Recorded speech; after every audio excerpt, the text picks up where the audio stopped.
The morning broke over Frankfurt with that peculiar grey luminescence which seems to belong exclusively to financial districts, where even the dawn appears calculated, measured, and somehow transactional. Alexander Rothenberg stood at the floor-to-ceiling windows of his corner office on the 42nd floor, his reflection ghosting against the glass like a spectre of prosperity itself. He was a man who had built empires on certainty, who had transformed inherited wealth into something altogether more formidable through sheer force of intellect and an almost preternatural understanding of market fluctuations. Yet now, in this moment of supposed triumph, with his company's headquarters rising like a testament to his vision, he found himself contemplating a loss so staggering that it seemed to mock the very foundations of his success. 3 billion euros. The number repeated itself in his mind with the insistence of a death knell. 3 billion euros hemorrhaging from his conglomerate's accounts over a subsidiary operation in Germany that should have been, by all reasonable calculations, a guaranteed profit. The automotive parts manufacturing division, acquired 2 years prior with such confidence, such certainty of its value and potential, had become instead a kind of financial black hole, consuming resources with an appetite that seemed almost malevolent in its consistency. His executive team had presented him with reports naturally. There were always reports. Thick folders bound in expensive leather, filled with charts and projections and analyses that seemed designed primarily to obscure rather than illuminate. The factory in Stuttgart, they informed him, was experiencing unprecedented difficulties. Labor disputes, they said, supply chain complications, currency fluctuations, regulatory challenges unique to the German market. Each explanation arrived wrapped in the soothing language of corporate euphemism, as though the proper terminology might somehow ameliorate the brutal reality of vanishing billions. Alexander had not achieved his position by accepting comfortable lies. He had dismissed 3 vice presidents in as many months, each departure accompanied by the requisite public statements about pursuing other opportunities and mutual decisions. The truth, which everyone understood but none would articulate, was that he had fired them for incompetence, for their failure to staunch the bleeding, for their inability to explain in concrete terms why a straightforward manufacturing operation had become a financial catastrophe. The latest report sat on his desk now, its presence seeming to emanate a kind of toxic energy. He had read it twice, and each reading had left him more frustrated than the last. The language was precise, the data comprehensive, yet somehow the fundamental question remained unanswered. Where exactly was the money going? The losses were too large, too consistent to be explained by the factors cited. There was something else, something his expensive consultants and highly compensated executives were either too incompetent to identify or too frightened to acknowledge. He turned from the window, his movement sharp with the kind of controlled anger that had made subordinates learn to read his moods from the smallest gestures. His office was furnished with the understated elegance that signaled true wealth, not the garish displays of the nouveau riche, but the quiet confidence of old money refined by new success. Minimalist furniture of perfect proportions, artwork chosen not for investment value but for aesthetic merit, surfaces kept deliberately clear as though clutter were a form of moral failing. His assistant Marcus appeared in the doorway with the silent efficiency that characterized his every action. Herr Rothenberg, the board meeting begins in 20 minutes. Alexander acknowledged this with a slight inclination of his head. The board meeting. Another exercise in collective anxiety, masquerading as strategic planning. He would sit through presentations, listen to concerns couched in careful language, watch as grown men and women danced around the central truth that the company was in crisis, and no one, least of all they, had any idea how to resolve it. "Cancel it," he said abruptly. Marcus, to his credit, showed no surprise. "Shall I reschedule or—" "No, I'm going to Germany, Stuttgart, today. Make the arrangements." Now Marcus did hesitate, though only fractionally. You have the merger discussions with the Belgian consortium tomorrow, and the television interview on Thursday. Postpone them, all of them. Alexander moved to his desk, began gathering documents with quick, decisive movements. I want to see this factory myself. I want to walk the floors, talk to the workers, understand what's actually happening, rather than what various incompetents tell me is happening. Of course. I'll have the jet prepared and arranged for... No. Alexander looked up, his grey eyes sharp with sudden determination.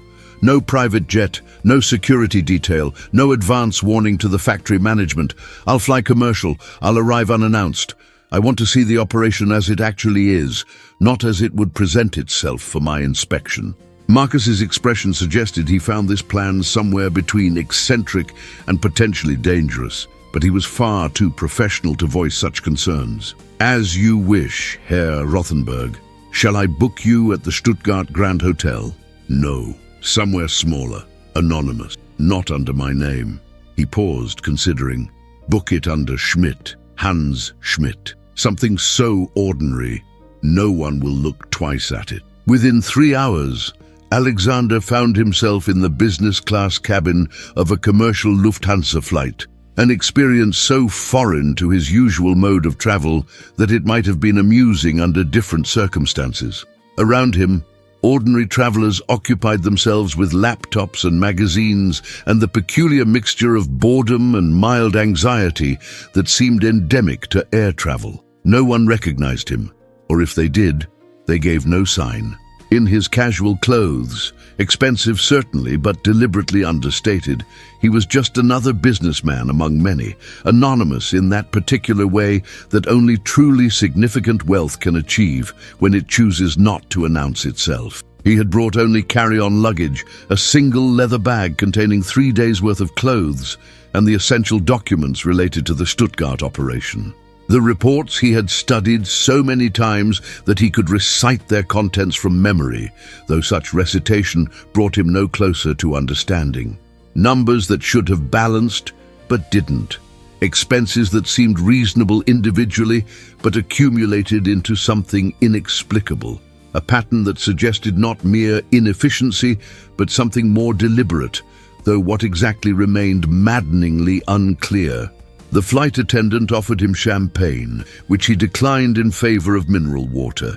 He needed clarity, not the comfortable blur of alcohol. Beside him, a middle-aged woman worked on what appeared to be architectural drawings.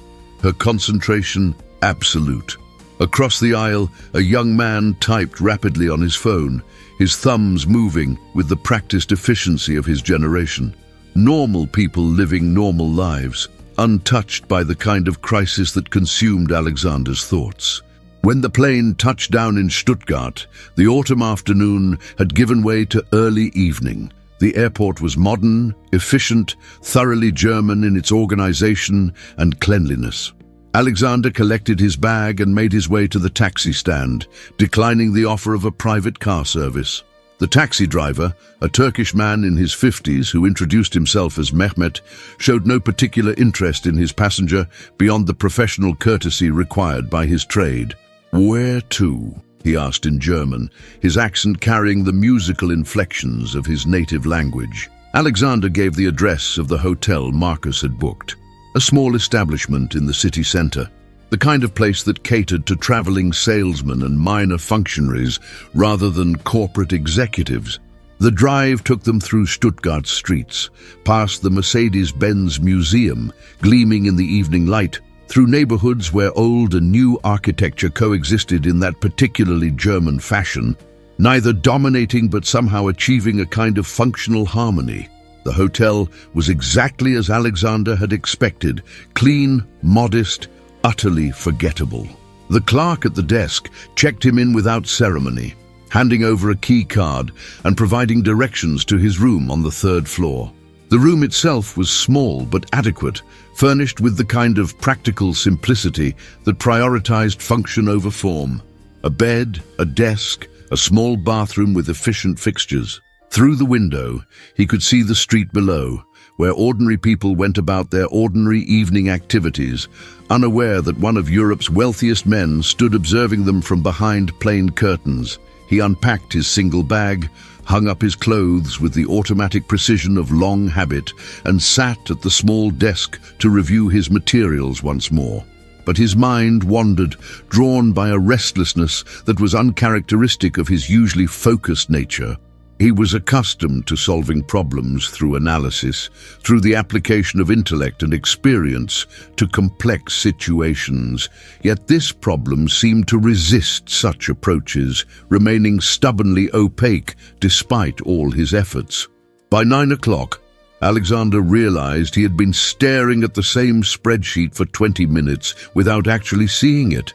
His stomach reminded him that he had eaten nothing since a brief lunch in Frankfurt, and the airline snack had been insufficient. He needed food, but more than that, he needed to move, to think while walking rather than sitting. The hotel clerk, when consulted, recommended several nearby restaurants. "There is a good Italian place 2 streets over," he suggested. "Or, if you prefer something traditional, Café Müller serves excellent Swabian cuisine. It's just around the corner, very popular with the locals." Something about the phrase, "popular with the locals," appealed to Alexander. He wanted to be among ordinary people, to step outside the rarefied world he usually inhabited. Perhaps, he thought with a touch of irony he didn't quite acknowledge to himself, some proximity to normalcy might provide the perspective that had eluded him. Café Müller occupied the ground floor of an older building, its facade suggesting it had been in operation for decades. Through the windows, Alexander could see perhaps 20 tables, most of them occupied by what appeared to be neighborhood residents rather than tourists.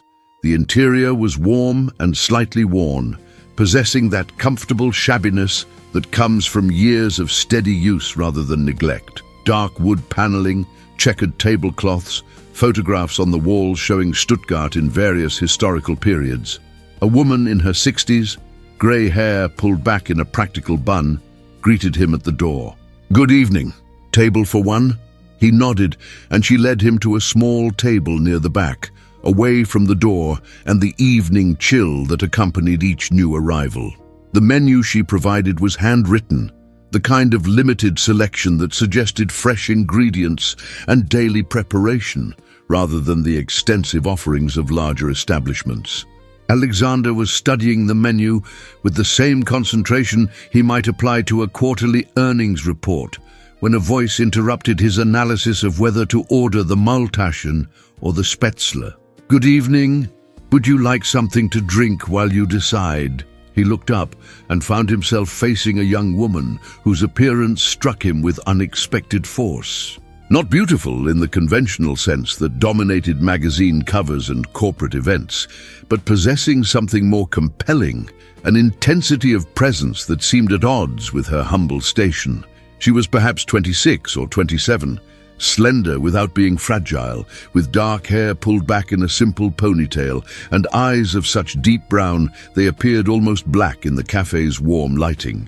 Her uniform, a simple black dress with a white apron, was immaculately clean, and she held her notepad with a kind of quiet competence that suggested thorough professionalism. "Mineral water," he said in German. "Still, not sparkling." Of course.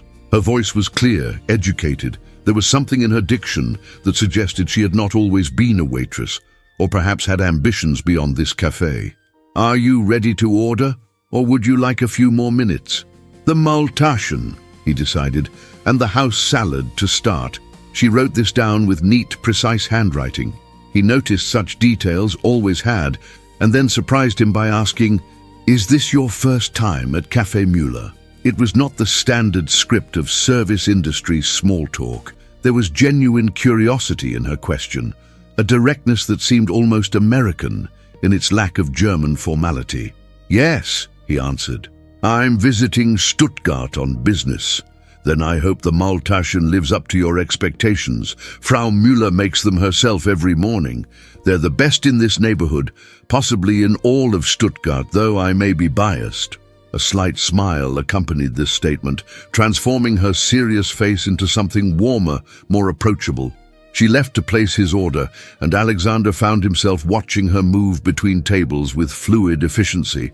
She seemed to know most of the customers by name, exchanging brief pleasantries as she delivered food or cleared dishes. With an elderly couple near the window, she paused to inquire after someone named Ernst, who was apparently recovering from surgery.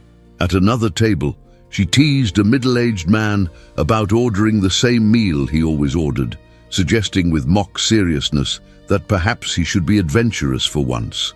The salad arrived promptly, fresh and simply dressed. As she set it before him, Alexander found himself asking, "How long have you worked here?" It was unlike him to engage service staff in conversation, not from snobbery precisely, but from a lifetime of maintaining professional distance. Yet something about this woman prompted the question. 3 years, she answered, then added with a slight hesitation, as though revealing more than she typically would.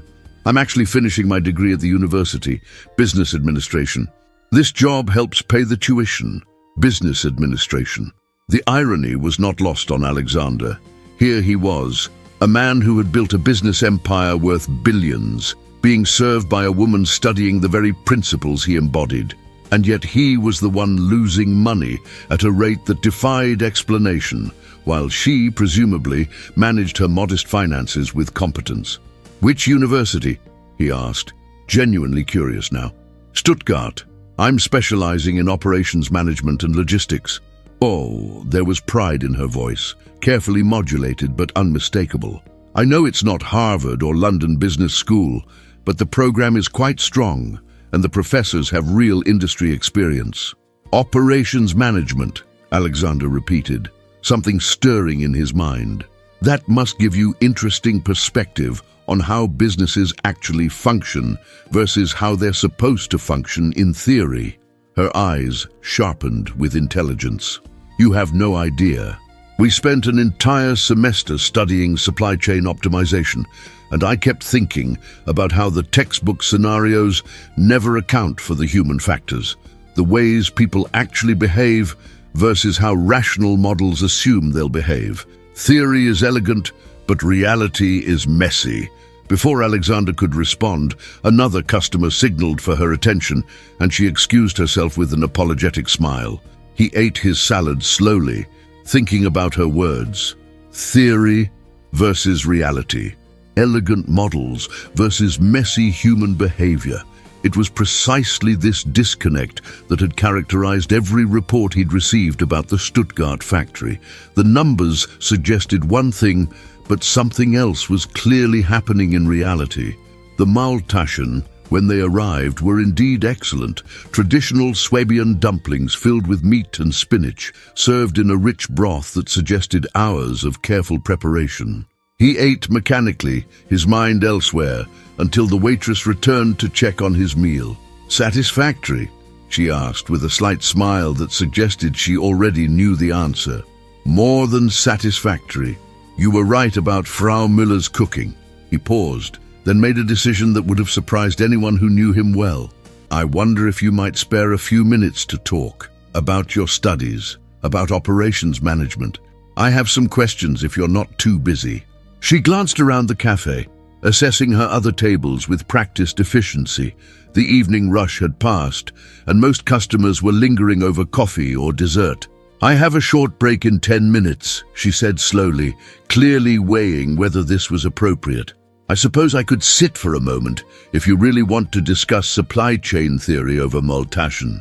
"I would appreciate it greatly." He extended his hand. Hans Schmidt. She shook it with a firm grip that would have done credit to any boardroom. "Lena Hoffmann. Though I should warn you, once I start talking about operations management, I tend not to stop. It's possibly the least exciting topic for most people." "I suspect I can endure it." Alexander Hans, he reminded himself, said dryly. Those 10 minutes passed quickly. Alexander finished his meal, declined dessert but accepted coffee, and found himself anticipating the conversation with an eagerness that seemed disproportionate to the circumstance. What did he expect to learn from a university student working as a waitress? Yet something in her earlier comments had resonated with him, had touched on precisely the frustration he felt when confronted with reports that were technically correct but somehow fundamentally misleading. When Lena returned, she carried her own cup of coffee and slid into the seat across from him, with the easy confidence of someone comfortable in her own skin. "So," she said, "what does a businessman visiting Stuttgart want to know about operations management from a part-time waitress?" "Tell me about the human factors you mentioned," Alexander said. "The ways people behave versus how models assume they'll behave." Lena wrapped her hands around her coffee cup, her expression growing thoughtful. "Well, take this cafe as an example. In theory, optimal efficiency would mean standardized processes, minimal variation in service, strict time management for table turnover. But Frau Müller understands that what actually makes this place successful is the relationships. Herr Weber over there," she nodded toward the man she'd teased earlier. "He comes here 4 times a week, not because the food is marginally better than the place next door, but because we know his name. We know he likes extra butter with his bread. We ask about his daughter who just had a baby. That loyalty, that relationship, it's not something you can put in a spreadsheet, but it's the real foundation of the business." "But surely efficiency matters," Alexander countered. "If the cafe spent so much time on individual relationships that service slowed to a crawl, people would go elsewhere." "Of course, it's not either or, it's both and. That's what the textbooks often miss." Lena leaned forward slightly, warming to her subject. "Optimal performance isn't about choosing between efficiency and humanity. It's about finding where they intersect. The same principles apply to manufacturing, to any operation. You can have the most efficient system in the world on paper, but if the workers are demoralized, if they feel like cogs in a machine, productivity suffers in ways that don't show up immediately in the metrics you're measuring." Alexander felt something click in his mind. "Go on." "In my program, we did a case study on a German automotive supplier, I won't name which one, that was hemorrhaging money despite having theoretically very efficient operations. On paper, everything looked good. But when consultants actually went to the factory floor and talked to workers, they discovered massive problems with implementation. Management kept changing processes based on optimization models, but they never consulted the people actually doing the work. So the workers would follow the new procedures for a few days, see that they didn't work in practice, and quietly revert to their own methods. Efficiency reports showed improvement because they were based on the new procedures being followed, but actual output was declining because no one was actually following them." Alexander's coffee sat forgotten before him. The metrics were measuring compliance with the process, not the results of the process. "Exactly." Lena's eyes lit up with the enthusiasm of someone whose ideas were being truly heard. "And it gets worse. Because the metrics looked good, management kept implementing more changes, which made the disconnect between theory and practice even larger. Meanwhile, the workers became more and more cynical, less willing to voice concerns because they'd learned that no one listened anyway. It created this toxic cycle where everyone was following the rules and checking the boxes, but the actual work was happening in this shadow economy of informal processes that management didn't even know about." "Duh. And the money?" Alexander asked quietly. "Oh, the money leaked out everywhere. Inefficiencies that didn't show up in the standard reports.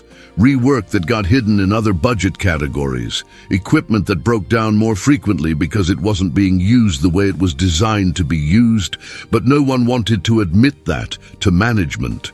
Suppliers who charged premium prices because they knew the company's official processes were so inflexible that they'd pay extra for off-the-books flexibility. It added up to massive losses, but you couldn't point to any single cause because it was systemic. The entire culture was broken." Alexander sat back in his chair, his mind racing. This was it. This was the explanation that had eluded armies of consultants and executives. Not corruption, not incompetence, at least not simple incompetence, but a fundamental disconnect between how the company believed it operated and how it actually operated. How did they fix it? he asked. Lena's expression darkened. According to my professor, they didn't. At least not yet. The company brought in new management, but the new people just implemented their own version of top-down changes without addressing the underlying culture problem. Last he heard, they were still losing money, just with different consultants providing different explanations. That's... Alexander stopped himself. He had been about to say, "That's my factory," but Hans Schmidt would not have a factory. That's frustrating, he finished lamely. It is, Lena agreed. That's why I'm interested in change management as much as operational efficiency. You can have the best systems in the world, but if you can't implement them in a way that brings people along, they're worthless. And implementation requires understanding the human side, why people resist change, what motivates them, how to build trust, so that when problems arise, people feel safe reporting them rather than hiding them. A customer called for the check, and Lena excused herself to attend to her duties. Alexander sat alone with his cooling coffee, his mind turning over everything she had said. It was all so clear now, so obvious in retrospect. He had been treating the Stuttgart factory like a machine to be optimized, throwing engineers and consultants at it, demanding reports and analyses and improvement plans. But what if the problem wasn't technical at all? What if it was exactly what Lena had described, a broken culture where the official processes bore little resemblance to reality, where money bled out through 1,000 small inefficiencies that no report would capture because no one wanted to admit they existed? When Lena returned, Alexander made a decision that would have seemed insane to anyone who knew him. "I need your help," he said bluntly. She blinked, clearly surprised. "My help? With what?" "I work for a manufacturing company. We have a facility here in Stuttgart that's experiencing exactly the kind of problems you described. I've been sent to assess the situation, but he chose his words carefully. "I'm part of the management structure that may be part of the problem. I need someone who understands both the theory and the human factors, someone who could look at the operation with fresh eyes." "I'm a student," Lena said slowly. "I work part-time in a cafe. I'm not qualified to consult on industrial operations." "You just explained the problem more clearly than anyone else has in 2 years, Alexander countered. "And you're right that you're not part of the management structure, which may be precisely why you could see things others can't. I'm not asking you to solve everything. I'm asking you to spend a few days observing, talking to people, giving me your honest assessment." "A few days? I have classes, I have this job." "I'll pay you," Alexander interrupted. "Consultants charge thousands of euros per day. I'll pay you 500 euros per day in cash for 1 week of your time. That's more than you make here in a month, I'd wager. You can afford to miss a week of classes, and I'm sure Frau Müller can spare you for a week if you explain the opportunity." Lena stared at him with an expression that mingled suspicion with incredulity. "You're offering to pay me 3,500 euros to walk around a factory and tell you what I think? That's insane. I don't know you. I don't know your company. I don't even know if you're actually who you say you are. For all I know, this is some elaborate scam or..." She paused, something darker crossing her face, "or something worse." Alexander recognized the calculation in her eyes, the wariness of a young woman confronting a strange man's unexpected offer. He respected her caution even as he sought to alleviate it. "You're right to be suspicious. What if we do this? Tomorrow morning I'll come back here for breakfast. You can think about it overnight, talk to Frau Müller if you like, do whatever research you feel necessary. If you decide you're interested, we'll draw up a proper contract, everything official and documented. You'll have my company information, everything verifiable. And we'll only proceed if you're completely comfortable with the arrangement." "What company?" Lena asked, her tone still skeptical, but with a note of genuine curiosity now. "I'd prefer not to say until you've decided whether you're interested," Alexander said carefully. "Not because there's anything sinister, but because I don't want the company name to influence your decision one way or another. But I promise you everything will be transparent if you choose to proceed." Lena bit her lower lip, a gesture that made her look younger, more vulnerable. 500 euros per day, she repeated, "for a week, just to observe and give you my thoughts. And talk to workers if you're comfortable doing so. Ask questions. Apply that fresh perspective you mentioned. Think of it as field research for your degree, practical application of everything you've been learning. I'd need to think about it, Lena said finally. This is bizarre, you understand. It's not every day a stranger offers you that kind of money for something that sounds too good to be true. I understand completely. Think about it. I'll be here at 8 o'clock tomorrow morning.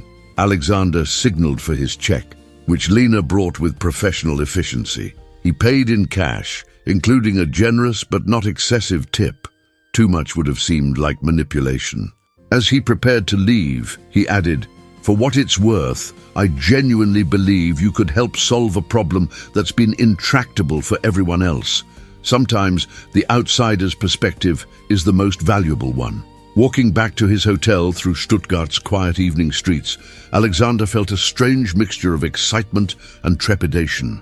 What had he just done? Offered a substantial sum to a waitress he'd met an hour ago based on a single conversation about operations management. It was impulsive, unprecedented, completely unlike his usual methodical approach to problem solving, yet something in Lena's analysis had resonated with a truth he'd been circling without quite grasping. She had articulated the invisible problem, had named the thing that all his expensive consultants had somehow missed. Back in his modest hotel room, he composed a carefully worded email to Marcus, instructing him to prepare employment paperwork for a short-term consultant. He kept the details vague, knowing that his assistant would have questions but would also know better than to ask them directly. Then he called his head of security, a former police officer named Wilhelm, who had been with him for 15 years. "I need a background check," Alexander said without preamble. Discreet, thorough, completed by tomorrow morning. Lena Hoffman, approximately 26 years old, student at Stuttgart University, works at Café Müller in the city center. I need to know if there's anything concerning in her background, criminal record, suspicious associations, financial troubles beyond normal student debt. Wilhelm, accustomed to unusual requests, took down the information without comment. "You'll have it by 7 a.m., he said. "Should I be concerned about anything specific?" "No, just due diligence." Alexander ended the call and stood again at the window, looking out at the unfamiliar city. Somewhere out there, Lena Hoffman was probably telling Frau Müller about the strange man who had offered her an improbable job. Or perhaps she was being more cautious, researching him online, trying to determine whether Hans Schmidt was real or a fiction. She would find nothing, of course. He had used a false name, and his public profile was carefully managed to prevent the kind of casual recognition that would have made his anonymous investigation impossible. Sleep came poorly that night. Alexander found himself reviewing everything Lena had said, testing her theory against what he knew about the Stuttgart operation. The more he considered it, the more sense it made. The factory had been acquired during a period of aggressive expansion, integrated into Rothenberg Industries' portfolio, with the usual battery of efficiency consultants and process optimization experts. Standard procedure, proven methodology, applied dozens of times before with consistent success. But what if this time the methodology itself was the problem? What if by imposing systems from above, they had created exactly the kind of disconnect Lena described? He rose early, despite his poor sleep, and found Wilhelm's report waiting in his encrypted email. It was thorough, as expected, and revealed nothing alarming. Lena Hoffman was exactly who she appeared to be, a conscientious student maintaining a respectable grade point average while working multiple part-time jobs to fund her education. No criminal record, no suspicious associations, no red flags of any kind. Her father had died when she was 19, a factory accident, the report noted with clinical precision, and her mother worked as a nurse in a hospital outside Stuttgart. Lena sent money home regularly, small amounts that suggested filial devotion rather than any obligation. The detail about her father's death gave Alexander pause. A factory accident.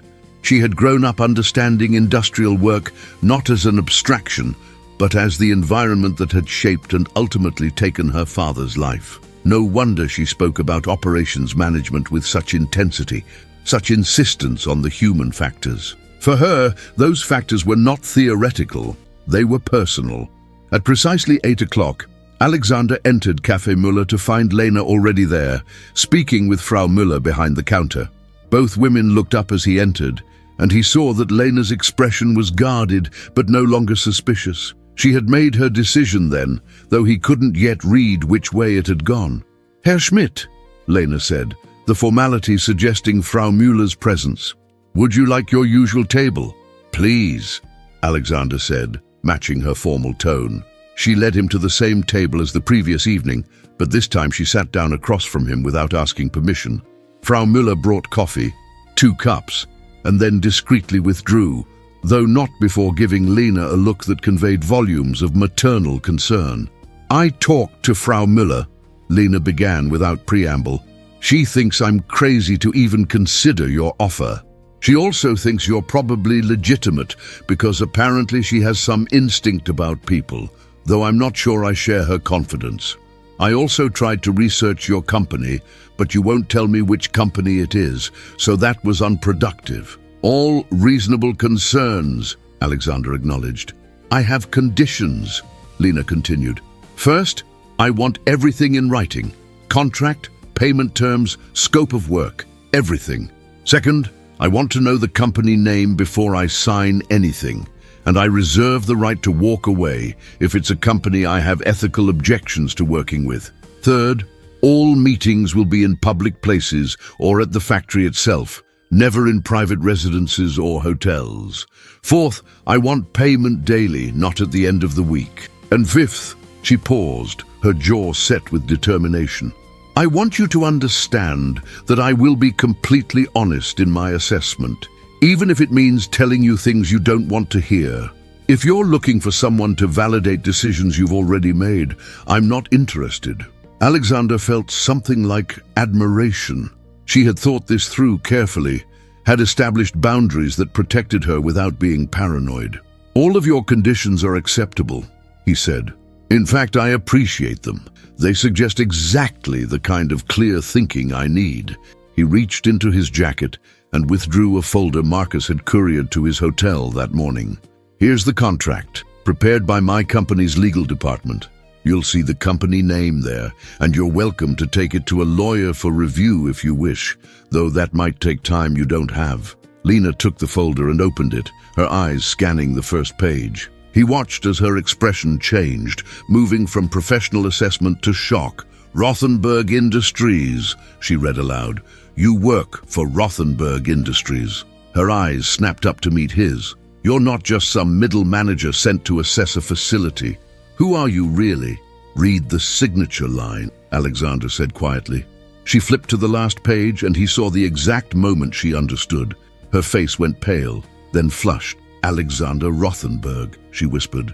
"You're Alexander Rothenberg. You own—" She stopped, seeming unable to complete the sentence. "I apologize for the deception," Alexander said, "but I needed to know if your ideas had merit independent of who I am. If I had introduced myself as Alexander Rothenberg, you would have been intimidated, or you would have told me what you thought I wanted to hear, or you would have been too nervous to speak candidly. I needed to hear your genuine thoughts, not a performance for the boss." Lena set the folder down carefully, as though it might explode. "The factory that's losing money. It's the Stuttgart operation everyone's been talking about. The one that's supposedly dragging down your entire automotive division. You've heard about it? Everyone in the business program has heard about it. It's been mentioned in 3 different classes as an example of—" She stopped abruptly. "An example of what?" Alexander prompted. "An example of how even well-capitalized companies can fail at basic operations management," Lena finished reluctantly. "One of my professors used it as a case study in what not to do, though he was careful not to name the company specifically. But we all knew which one he meant." Alexander absorbed this with the stoic expression he had cultivated over decades of receiving bad news. "Then you understand why I need help. Why I need someone who can see what my expensive consultants cannot or will not see. I'm nobody, Lena said, and for the first time since he'd met her, she sounded uncertain. I'm a student who serves Maltashen for tips. What could I possibly tell you that McKinsey or Boston Consulting Group couldn't? You already have, Alexander said. Last night, you explained the problem more clearly in 10 minutes than they have in 2 years of reports. You understood intuitively what they missed, that this isn't a technical problem, it's a human one, that the systems look fine on paper but are failing in practice because there's a disconnect between management and reality. Lena picked up her coffee cup, took a sip, set it down again, nervous gestures that suggested she was processing rapidly. If I do this, she said slowly, if I agree to this, I need you to understand something. I'm not going to treat you differently because you're Alexander Rothenberg. I'm going to tell you the truth as I see it, even if it means criticizing decisions you made, even if it makes you uncomfortable. I can't do this job if I'm worried about offending you. I'm counting on exactly that, Alexander assured her. I don't need another person telling me everything is fine when clearly it isn't. I need honesty, even if it's brutal. And if my assessment is that the problem starts at the top, with how you acquired the company or how you've managed it since, then that's what you'll tell me, and I'll listen. Alexander leaned forward slightly. Miss Hoffman, Lena, I've built my career on facing reality, not hiding from it. Right now, reality is that I'm losing 3 billion euros, and no one can tell me why. If you can tell me why, even if the answer implicates me, that information is worth far more than the money I'm losing. Lena studied him for a long moment, her dark eyes searching his face for something, sincerity perhaps, or trustworthiness. Whatever she found seemed to satisfy her, because she picked up a pen from her apron pocket and turned to the signature page. 1 week, she said. 500 euros per day, paid daily. Complete honesty in both directions. And if at any point I feel this arrangement isn't working, either of us can terminate it. Agreed. She signed with a steady hand, and Alexander countersigned below her name. The contract bound them for 1 week, but both understood that this moment represented something larger. A gamble on both their parts, that unconventional methods might yield the truth that conventional ones had obscured. When do we start? Lena asked, folding her copy of the contract and tucking it into her bag with the care of someone who understood the significance of documentation. This morning, if you're available. I want to tour the factory, but not as Alexander Rothenberg. I want to go in as Hans Schmidt, quality assurance consultant from headquarters, there to observe operations. You'll be my assistant, there to take notes and ask questions. The factory management expects a visit from corporate. I arranged it yesterday. But they're expecting middle management, not the owner. Won't someone recognize you? Lena asked practically. Surely there are photographs, company materials with your face on them. Surprisingly few in the general workplace. I've always preferred to maintain a low profile, and most employees at the operational level have never seen me in person. The factory management knows me, of course, which is why we'll be avoiding them as much as possible. I want to talk to line workers, supervisors, the people who actually make the operation run. They're the ones who know where the problems really are. Lena absorbed this, her expression thoughtful. You'll need to change your appearance slightly. Your clothes are too expensive. Even trying to dress casually, you look like money. And your watch? She gestured to his wrist. That's a Patek Philippe, isn't it? No quality assurance consultant wears a 50,000 euro watch. Alexander glanced at his watch, a gift from his father on his 30th birthday. Worn so long he barely noticed it anymore. You're observant. My father worked in a factory, Lena said quietly. He taught me early that you can tell a lot about a person from their watch and their shoes. The things people wear without thinking reveal their real status. If you want to blend in, you need different clothes, a cheaper watch, and shoes that look like you actually walk places rather than being chauffeured everywhere. Will you help me select appropriate attire? Lena checked her phone. There's a Kaufhof 2 blocks from here. They open in an hour. We can get you outfitted there, mid-range business casual, the kind of thing a corporate inspector might actually wear. And we'll get you a Casio or something similarly unremarkable." She paused, a slight smile playing at her lips. "I never imagined I'd be teaching Alexander Rothenberg how to dress like a normal person." "Life is full of unexpected curricula," Alexander said dryly. "Shall we?" An hour later, Alexander stood in the men's department of Kaufhof, feeling distinctly uncomfortable in clothes that were perfectly adequate but utterly foreign to his usual wardrobe. Lena had selected with ruthless efficiency 2 pairs of ordinary cotton trousers in grey and navy, 3 button-down shirts in white and light blue, a plain black belt, and shoes that were, as she put it, nice enough to be professional but boring enough to be forgettable.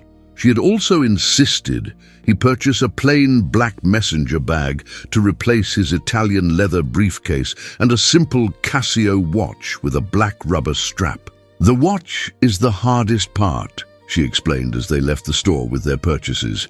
"People can adjust their clothes, their manner, even their speech, but they forget about the watch, and it gives them away. A person who's worn expensive watches their whole life feels naked without one. You'll want to keep checking your wrist, to touch it, to adjust it. Try to resist that impulse." They stopped at a cafe, not Café Müller, but a chain establishment where no one would pay them particular attention, and Alexander changed in the restroom, storing his own clothes in a locker Lena had thoughtfully suggested they rent. When he emerged, she assessed him critically. "Better," she pronounced. "You still carry yourself like someone important, but at least now you don't look like you could buy the building we're standing in. Try to slouch a little. Not too much, but executives have this way of standing that takes up space, as if they own wherever they are. You need to occupy space more tentatively." Alexander attempted what he imagined was a more humble posture, and Lena shook her head. "That looks like you're ill. Never mind, we'll work on it. The important thing is to let me do most of the talking initially. I'll establish rapport with the workers, and then you can ask your questions.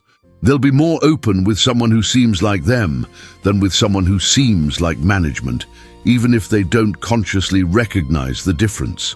They took a taxi to the factory, which occupied a sprawling complex on the outskirts of Stuttgart. As they approached, Alexander felt an unexpected nervousness. He had visited factories before, of course, had toured dozens of facilities in his career, but always as himself, always with the deference and carefully staged presentations that accompanied executive visits. Now he was arriving incognito, and the prospect of seeing his own operation without the usual filters was both exciting and unsettling. The security guard at the gate checked their identification against a list and waved them through without particular interest. "Report to Building C, 2nd floor. Herr Dietrich is expecting you." Herr Dietrich was the factory manager, a man Alexander had met twice before and who would certainly recognize him. "We'll need to avoid Dietrich," Alexander murmured to Lena as they crossed the parking lot toward the main buildings. "Then we won't go to Building C," Lena said simply. "We'll start with the production floor. If anyone asks, we'll say we wanted to observe operations before the official briefing. Once we're actually on the floor, Dietrich's unlikely to come down himself. Managers like him prefer to stay in their offices." She was right, of course. They entered through a side door marked for employee access, following a small group of workers who were arriving for their shift. Inside, the noise of industrial production enveloped them, the rhythmic clang of machinery, the hiss of pneumatic systems, the constant background hum that characterized manufacturing facilities everywhere. The smell was familiar too. Metal, oil, that particular tang of industry that no amount of ventilation ever quite eliminated. A supervisor noticed them and approached, his expression questioning but not hostile. "Can I help you?" Lena stepped forward smoothly. "Good morning. We're from Corporate Quality Assurance Review. We're scheduled to meet with Herr Dietrich later, but we wanted to start with a floor observation. Get a sense of operations in their natural state before the formal briefing." The supervisor, his name tag read Schmidt, which made Alexander suppress an inappropriate smile, nodded slowly. "You'll need safety equipment. Hard hats and safety glasses minimum. and you'll need to stay in the marked walkways." "Of course," Lena agreed. "We wouldn't want to interfere with operations." Schmidt provided them with the required equipment and gestured toward the production floor. "This is line 3, automotive interior components. We're running the door panel assemblies today. If you have questions, feel free to ask, but please don't distract the workers during active production. Their break is in 45 minutes. They spent the next 45 minutes observing in silence, and Alexander found himself seeing his own factory with entirely new eyes. The operation looked efficient on the surface, workers moving with practiced precision, materials flowing through various stations, finished components accumulating in bins for quality inspection. But Lena kept making small notes in a notebook she'd brought, and occasionally she would touch his arm and nod towards something she'd observed. When the break whistle sounded, workers set down their tools and headed toward a break room at the far end of the floor. Lena looked at Alexander and raised an eyebrow in question. He nodded, and they followed at a discreet distance. The break room was a utilitarian space with vending machines, a few tables with plastic chairs, and a coffee maker that had seen better days. About a dozen workers had gathered there, speaking in the rapid, casual German of people who spent their days together and had long since dispensed with formality. The conversation died briefly when Lena and Alexander entered, wariness flickering across several faces. "Sorry to intrude on your break," Lena said with a disarming smile. "We're from corporate, doing a routine assessment. We're supposed to talk to management, but honestly, we'd rather hear from the people who actually know how things work. Do you mind if we join you for a few minutes?" An older woman, perhaps 50, with grey hair tucked under her hairnet, shrugged. "Free country, though I don't know what you expect us to tell you that you don't already know." "You'd be surprised," Lena said, pulling out a chair and sitting down as if she belonged there. Alexander remained standing, trying to make himself unobtrusive. "I'm Lena, by the way. This is Hans. We're specifically interested in understanding any gaps between how operations are supposed to work and how they actually work in practice." A younger man, powerfully built with tattoos visible on his forearms, laughed without much humor. "How much time do you have? Because that list is long." "We have all day," Lena said. "Start wherever you want." There was a pause, the workers exchanging glances, silently negotiating who would speak and how much they would reveal.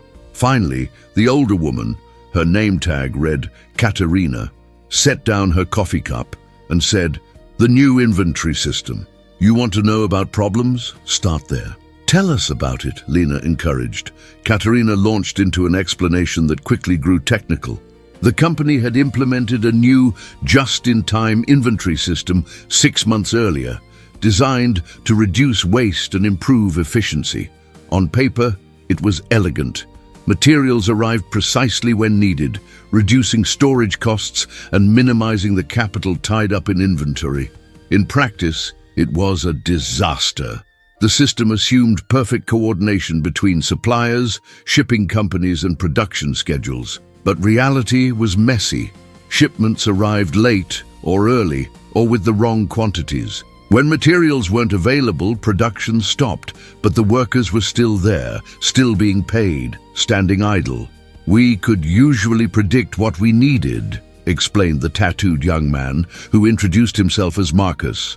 A different Marcus from Alexander's assistant, he noted. "We'd been doing this for years. We knew the rhythms of production, knew when to order extra because there'd be a rush. But the new system doesn't listen to us. It's all algorithms and optimization models. And when the algorithms are wrong, we're the ones who pay for it." "How do you mean you pay for it?" Alexander asked, speaking for the first time. Marcus looked at him assessingly.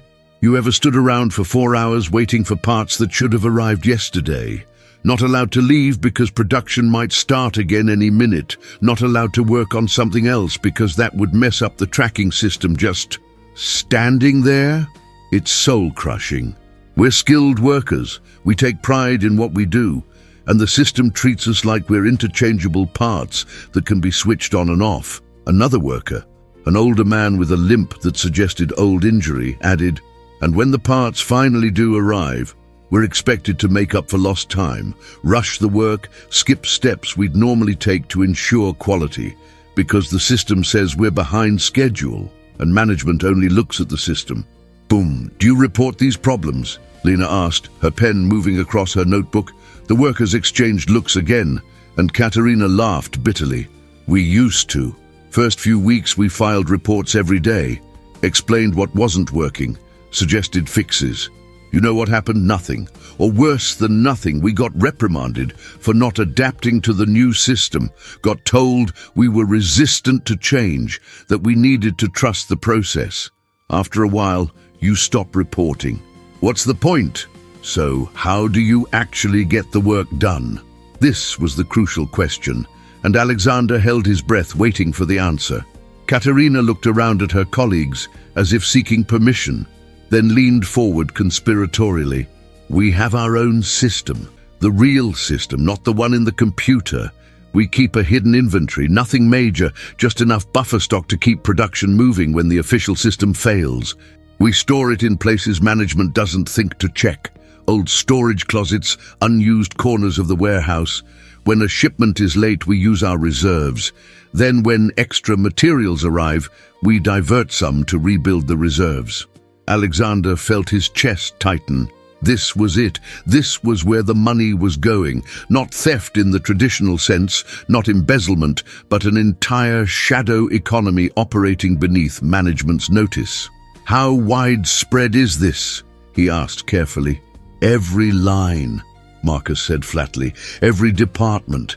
It's the only way to keep production moving. The official system is so fragile that without our workarounds, output would drop by probably 30–40%. And the cost of maintaining these hidden inventories, Lena asked. Though Alexander could see, she already understood the implications. Well, that's the thing, isn't it? The older man with the limp, Johann, according to his name tag, spoke up. The materials we divert don't disappear from the books.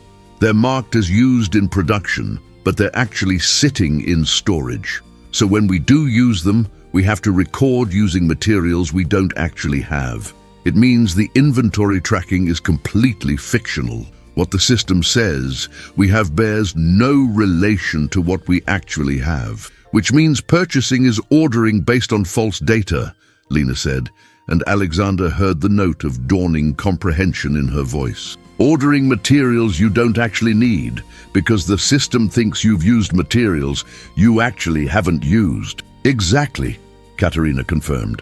And because the purchasing department is evaluated on minimizing costs, they're always looking for the cheapest suppliers, which often means longer lead times and less reliability, which makes the original problem worse, which means we need bigger hidden reserves, which means more fake inventory data, which means more wrong orders. It's a spiral. Alexander sat down heavily in one of the plastic chairs, his mind racing through the implications. This explained everything, the massive procurement costs that seemed inexplicable, the inventory discrepancies that auditors had noted but attributed to poor record-keeping, the efficiency reports that showed good numbers while actual output lagged. It was exactly what Lena had described at the cafe, a complete disconnect between the official processes and reality, with money hemorrhaging through the gap. Why hasn't anyone told management about this? He asked, though he suspected he knew the answer.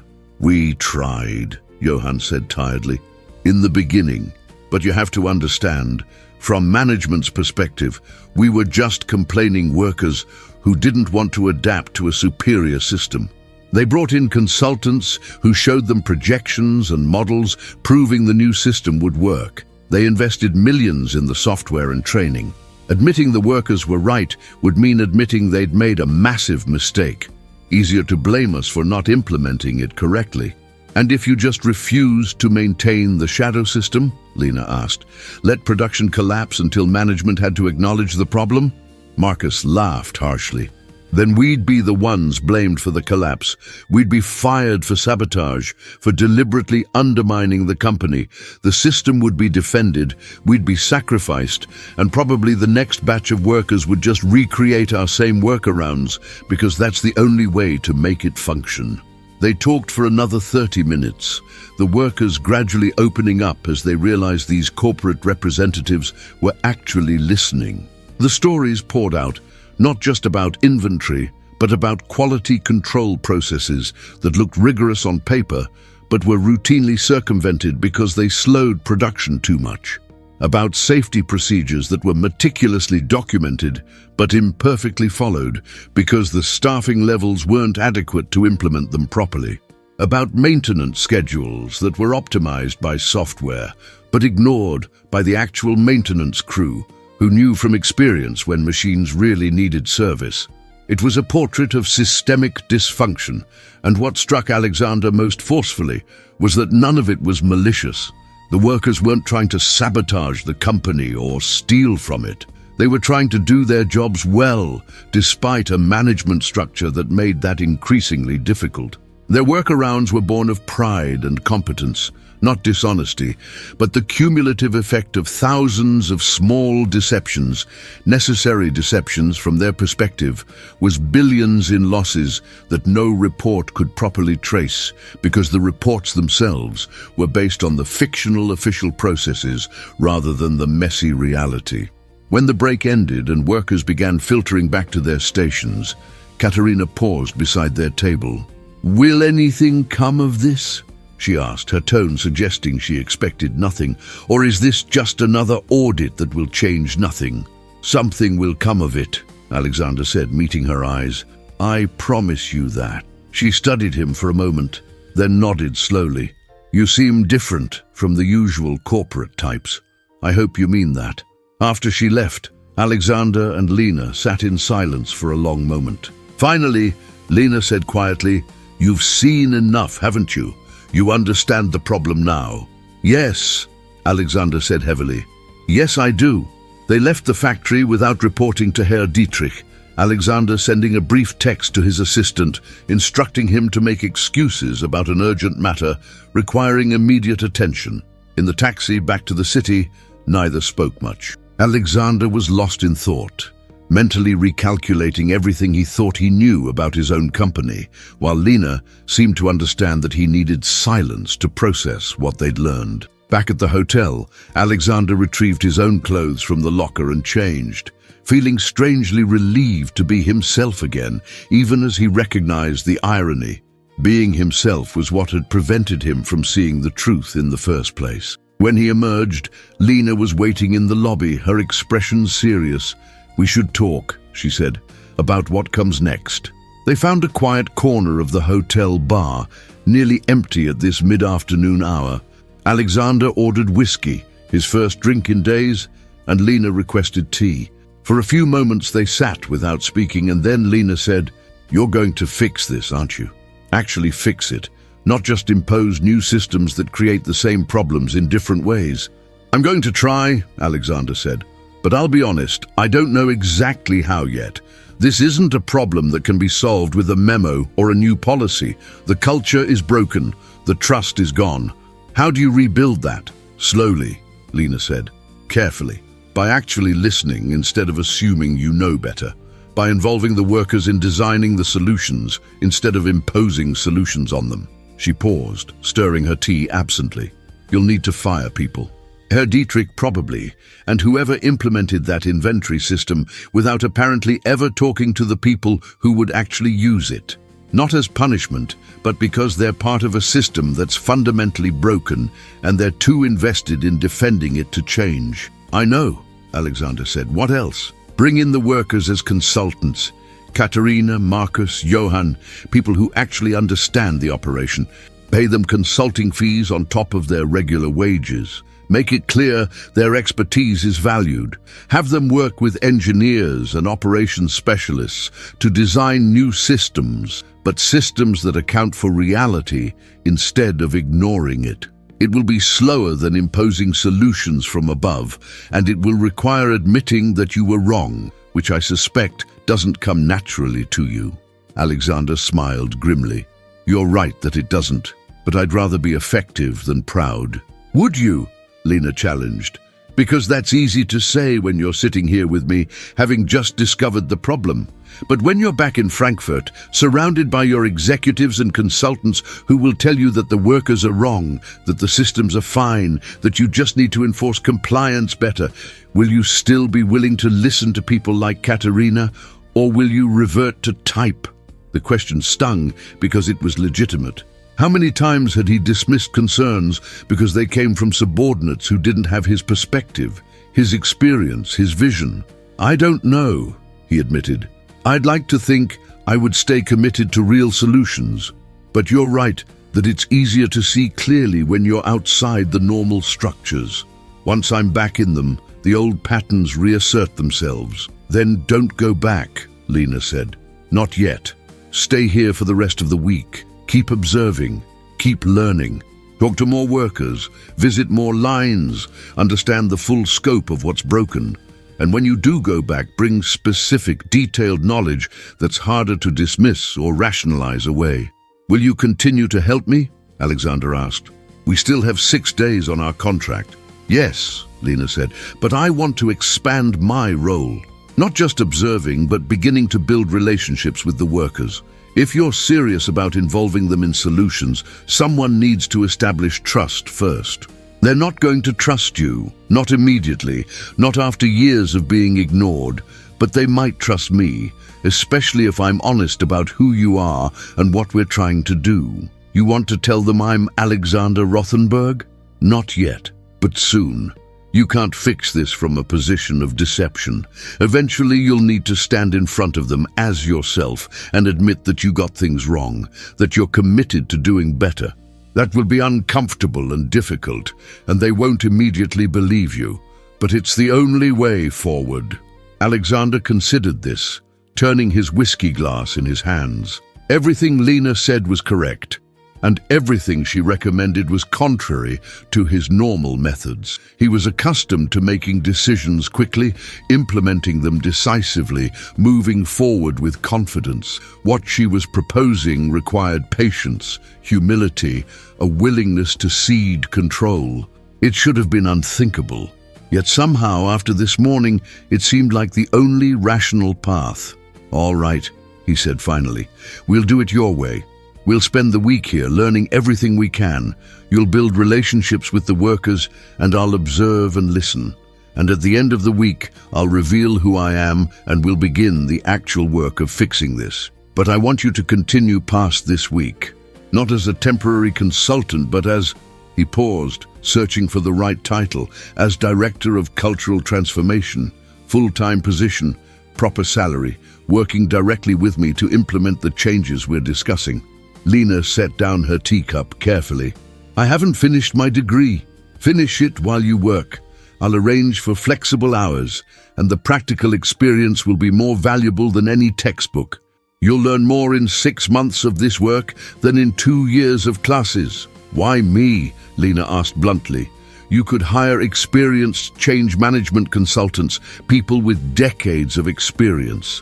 Because those people are part of the system that created this problem, Alexander said. They speak the language of management. They understand the frameworks and methodologies, but they've forgotten, if they ever knew, how to actually listen to workers. You haven't forgotten because you are a worker. You understand both the theory from your studies and the reality from your experience. That combination is exactly what I need. Lena was quiet for a long moment, her dark eyes searching his face. If I do this, she said slowly, you need to understand that I'll make you uncomfortable. I'll challenge you constantly. I'll side with workers against management when I think they're right. I'll be the voice in every meeting saying, but what about the human cost? When everyone else is focused on efficiency and profit, can you actually handle that? Or will you fire me the first time I say something you don't want to hear? I won't fire you, Alexander said. In fact, I'll put it in your contract. You can only be terminated for cause, and disagreeing with me doesn't constitute cause. I need someone who will tell me the truth, Lena. I have plenty of people who tell me what I want to hear. It's made me rich, but it's also cost me billions because I've been operating with incomplete information. I'd rather be uncomfortable and effective than comfortable and blind." "All right," Lena said, and extended her hand across the table. "Then I accept. But I'm keeping my shifts at Café Müller on weekends. I need to stay grounded in reality. And there's no better reality check than serving Maultaschen to demanding customers." Alexander shook her hand and felt that he had just made one of the most important decisions of his career. Not an acquisition, not an expansion, not a strategic pivot, but the simple act of listening to someone who saw what he couldn't see and was brave enough to tell him about it. The rest of that week passed in intensive learning. They returned to the factory each day, sometimes together, sometimes separately. Lena proved remarkably adept at building rapport with workers, her genuine interest and working-class background opening doors that would have remained closed to corporate representatives. She learned about the unofficial networks that kept production moving, the informal leaders who actually made decisions, regardless of org charts, the subtle acts of resistance and adaptation that characterized daily work life. Alexander, meanwhile, began meeting with mid-level supervisors and department heads, carefully not revealing his identity but asking increasingly pointed questions about the gap between official procedures and actual practice.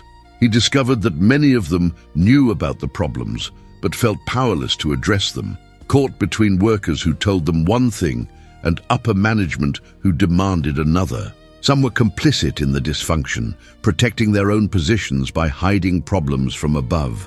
Others were simply exhausted, having tried and failed to make change so many times that they'd given up. On the 5th day, Alexander called a meeting with Herr Dietrich, finally revealing his identity and confronting the factory manager with what he'd learned. Dietrich's reaction was exactly what Lena had predicted. Defensive at first, then dismissive, arguing that Alexander had been misled by disgruntled workers who were exaggerating problems. When Alexander presented specific, detailed evidence collected over the week, Dietrich shifted to blaming his own subordinates, the corporate office, even the workers themselves for not properly implementing the systems they'd been given. "You're fired," Alexander said quietly, cutting through another elaborate justification. "Effective immediately. You'll receive your contracted severance and I'll provide a neutral reference, but you're done here. This factory needs leadership that listens rather than dictates, and you've proven you're incapable of that." Dietrich's face went red, then pale. "You're making a mistake. These systems are sound.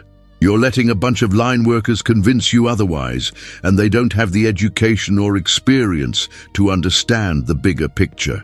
"The bigger picture," Alexander said with cold precision, "is that your factory has lost 3 billion euros under your management because you've been so focused on theoretical efficiency that you've ignored practical reality. The workers understand that better than you ever did. Now get out." After Dietrich left, Alexander promoted one of the mid-level supervisors, a woman named Greta, who had been quietly trying to implement worker-friendly changes within her department, to interim factory manager.